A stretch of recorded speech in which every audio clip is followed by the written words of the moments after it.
الحمد لله رب العالمين المتوحد بالكمال المنفرد بتدبير الأمور لا يشاركه فيها ملك مقرب ولا رسول مرسل ولا أحد من أوليائه، فهو سبحانه وتعالى كما أثنى على نفسه. ونصلي ونسلم على المبعوث رحمة للعالمين نبينا محمد، اللهم صل وسلم وبارك عليه وعلى آله وأصحابه ومن تبع هداه إلى يوم الدين. أما بعد، أقبل فم الله سبحانه وتعالى أتويك أتيك فنبي محمد صلى الله عليه وسلم. اللهم شاء بني شريكم كان النبي بني شريكم على كواكا وانا قمان نتوماك بنبي محمد صلى الله عليه وسلم تجمع القيامة إليني تسواجو níbi tíra yìí tí a ń ṣàlàyé fúnra wa, tíra tí a porúkọ rẹ̀ ní at-Tawhidu al-Muyassar. àti bá àlàyé tíra yìí náà dé ojú ewé 50 tó yẹ sí pé ibẹ̀ náà láti gbé àlàyé lónìí pẹ̀lú ògo Ọlọ́run Ọba subhanahu wa ta'ala, ibi tí afá ti ń sọ̀rọ̀ nípa al-ihsan. àti bá wa sọ̀rọ̀ nípa al-islam, àti sọ al-iman. al-ihsan ní abala tó tún kàn níbi àwọn abala ojú ewé tíra yìí bá ṣe ń bá lọ. Afáàní ta'rifuhu lughatan, kí ni wọ́n gbà lérò pẹ̀lú al-ihsan nínú èdè Lárúbáwá? òun náà ni diddul isa'a, òun náà ni ìdàkejì kí ẹ máa ṣe ìdàkejì dáadáa tí ń jẹ́ aburú. al-ihsan nínú èdè òun náà ni dáadáa. ẹ wá rí nǹkan tó gbà lérò tó máa sọ pé al-ihsan nínú sharia Ọlọ́run Ọba subhanahu wa ta'ala, òun náà ni muraqabatullahi fi sirri wal alan. òun náà ni kí a máa ṣọ́ Ọlọ́run Ọba ní ibi nǹkan tó pamọ́ ní àbí níbi nǹkan tó hàn, tó ń túmọ̀ sí pé ìmọ̀ ṣọ́ ìwọ Ọlọ́run Ọba subhanahu wa ta'ala, kí a máa ṣọ́ Ọlọ́run Ọba níbi nǹkan tó pamọ́ àti nǹkan tó hàn, òun ni wọ́n ń pè ní al-ihsan. fọwọ́ ní arkanu ihsan, àwọn orígun al-ihsan tá a pè ní kí n máa ṣe dáadáa yìí, ẹni rukunun wahid, orígun ẹyọ kan náà ló ní. wa huwa an ta'budallaha ka'annaka tarah, òun náà ni kéèyàn kó máa sin Ọlọ́run Ọba subhanahu wa ta'ala tó yẹ sí pé òun náà máa ń ṣe ìjọsìn fún ka'annaka tarahu, gẹ́gẹ́ bíi pé òun rí Ọlọ́run Ọba yẹn, tó ń túmọ̀ sí pé kéèyàn máa ṣe ìjọsìn fún Ọlọ́run Ọba lé ẹ̀mí pé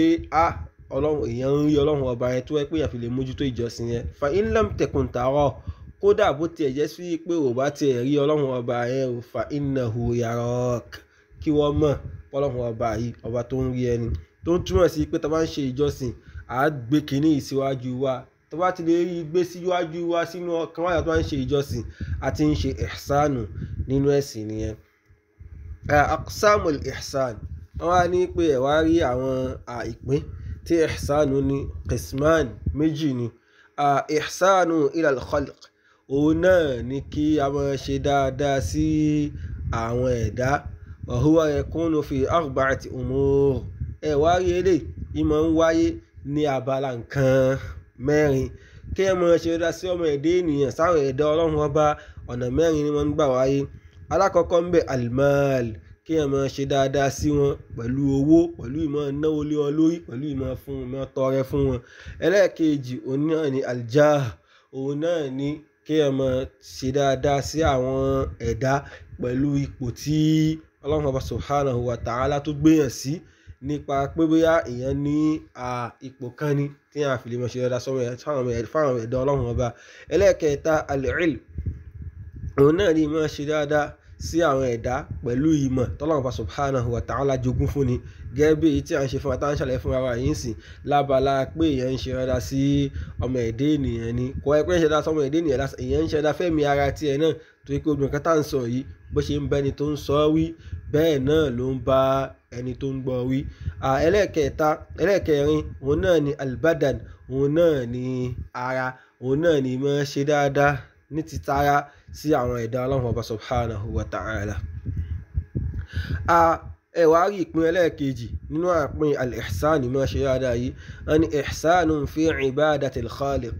òun náà ni máa ṣe dáadáa níbi ìjọsìn ọba adẹ́dà. ìmọ̀ ṣe dáadáa níbi ìjọsìn fún ọba adẹ́dà wa hadhihi laha martabatan wọ́n wá ní èrè ìtawárí yìí o òun wá ní ipò méjì tó yẹ sí kí wọ́n ń gbà wáyé ìmọ̀ ṣe dáadáa níbi ìjọsìn fún ọba adẹ́dà ìmọ̀ ń gba nǹkan méjì wálé al-ula alákọ̀ọ́kọ́ mbẹ̀ martabatul mushahada òun náà ni àkàsọ tó jẹ́ ti ìmọ̀ rí òun náà ni ta'budullaha ka'annaka tarahu tó ń jẹ́ pé òun náà ni pé kí ẹ máa sin ọlọ́run ọba ka'annaka tarahu gẹ́gẹ́ bíi pé èèyàn ń rí ọlọ́run ọba subhanahu wa ta'ala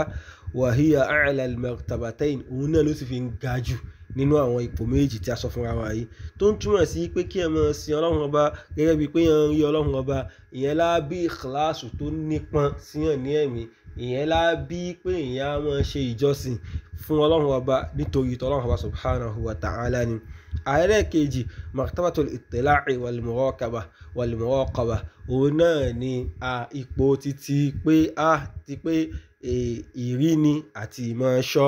ṣọ́ níwà òun náà wà ní pé fa in lam takun tarahu tó bá wá rí ọlọ́run ọba tá à ń sọ yìí o tó bá wá rí o fa innahu yarak lọ́mọ ọlọ́run ọba subhanahu wa ta'ala tá à ń sọ yìí yarak ó ń rí wọ bó tẹ̀yẹ́ sí pé ìwọ rí so ilé ń túmọ̀ sí pé tàbá ti rí lórí ẹ̀mí wa pa ń ṣèjọsìn fún ọba gẹ́gẹ́ bíi pé à ń rí kódà bá àti ẹ̀tún wá rí bọ̀ á mọ̀ ìpọ́nlọ́run ọba yìí ọba tí ó ń rí wa ni. ad-dalilu ala al-ihsan kí wàá ní ẹ̀rí al-ihsan tá à ń sọ fún wa látàárọ̀ yìí tá a ti ń polongo rẹ̀ fún wa